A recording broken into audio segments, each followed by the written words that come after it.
कोई अपना नहीं होता, व्यर्थ की चिंता छोड़ दो। महात्मा बुद्ध कहानी। महात्मा बुद्ध की कहानी को विस्तार से समझाने के लिए हमें उनके जीवन की जटिलताओं और उनके अद्वितीय दृष्टिकोण को समझना होगा। इस लेख में हम उनके जीवन की महत्वपूर्ण घटनाओं को शामिल करके ये बताएंगे कि कोई अपना नहीं होता, व्यर्थ की चिंता छोड़ दो का क्या अर्थ है और इसे कैसे लागू किया जा सकता है।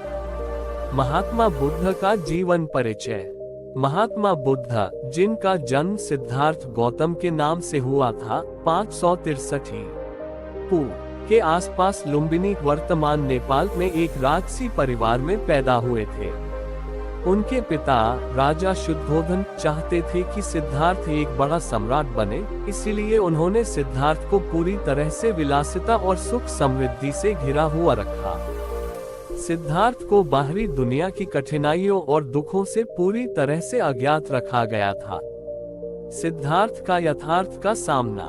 एक दिन सिद्धार्थ ने अपने राजमहल से बाहर जाकर 4 महत्वपूर्ण दृश्य देखे। एक बूढ़ा व्यक्ति, एक बीमार व्यक्ति, एक शव और एक साधु जो ध्यान में लीन था। ये दृश्य सिद्धार्थ के मन में गहरा प्रभाव डाले। उन्होंने महसूस किया कि जीवन की सुख शांति के पीछे भी दुख और कष्ट छिपे हुए हैं। इस ज्ञान ने उन्हें ये सोचने पर मजबूर कर दिया कि सुख और समृद्धि ही जीवन का अंतिम लक्ष्य नहीं हो सकते। गृह त्याग और तपस्या। सिद्धार्थ ने 29 वर्ष की आयु में अपने परिवार और राजसी जीवन को छोड़ने का निर्णय लिया। उन्होंने महल, धन और मान सम्मान का परित्याग किया और एक साधु की तरह जीवन जीने लगे। उन्होंने विभिन्न तपस्वियों और गुरुजनों से शिक्षा प्राप्त की, लेकिन उन्होंने पाया कि ये तरीके भी उनके दुख का समाधान नहीं कर पा रहे थे।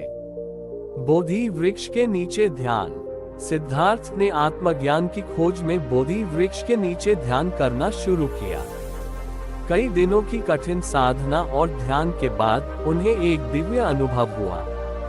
इस अनुभव ने उन्हें सच्चे ज्ञान और आत्मा की प्रकृति को समझने में मदद की। इस अवस्था को उन्होंने बुद्धत्व कहा और वे अब महात्मा बुद्ध के रूप में प्रसिद्ध हुए। कोई अपना नहीं होता का संदेश। महात्मा बुद्ध ने अपनी शिक्षाओं में यह बात स्पष्ट की कि सभी चीजें अस्थायी हैं। जीवन में हम जो भी संबंध, धन या स्थिति प्राप्त करते हैं, वे सब बदलने वाली है। यदि हम किसी व्यक्ति या वस्तु को स्थायी मानते हैं, तो हम दुख का सामना करेंगे जब वे चीजें बदल जाएंगी या समाप्त हो जाएंगी। 1. व्यक्तिगत संबंध और अपेक्षाएं। बुद्ध की शिक्षाओं के अनुसार लोग अपने स्वभाव और परिस्थितियों के अनुसार बदलते रहते हैं। हम दूसरों से बहुत अधिक उम्मीदें और अपेक्षाएं रखते हैं, जो हमें निराशा का सामना कराती हैं। ये समझना महत्वपूर्ण है कि कोई भी व्यक्ति पूरी तरह से हमारा नहीं हो सकता। हमें अपनी अपेक्षाओं को नियंत्रित करना और समझदारी से काम लेना चाहिए, ताकि हम निराशा से बच सकें। 2. वस्तुएं और धन। धन और भौतिक वस्तुएं भी अस्थायी होती हैं। इन्हें हम अपना मान लेते हैं, लेकिन ये किसी भी समय बदल सकती हैं या समाप्त हो सकती हैं। बुद्ध का कहना था कि हमें भौतिक वस्तुओं के प्रति अपनी मानसिक निर्भरता को कम करना चाहिए और आंतरिक शांति की खोज करनी चाहिए। 3.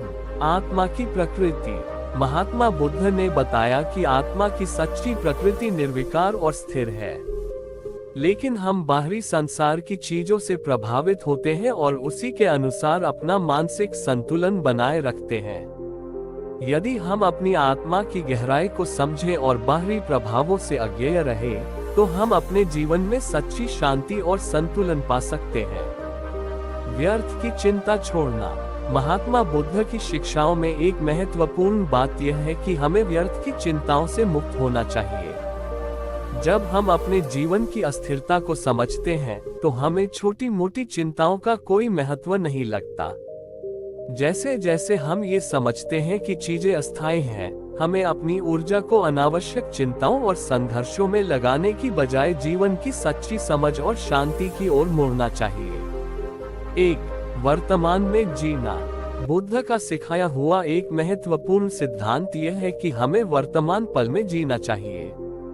बीते हुए समय की चिंताओं और भविष्य की अनिश्चितताओं को छोड़कर हमें वर्तमान की अच्छाइयों और अवसरों को अपनाना चाहिए।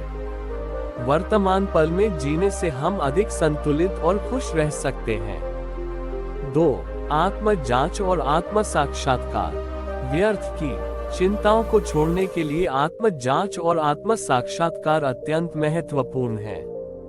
हमें अपनी आंतरिक समस्याओं और चिंताओं को पहचानना चाहिए और उन्हें समझने की कोशिश करनी चाहिए। आत्मज्ञान प्राप्त करने के बाद हम उन चिंताओं को अधिक स्पष्टता और शांति से देख सकते हैं।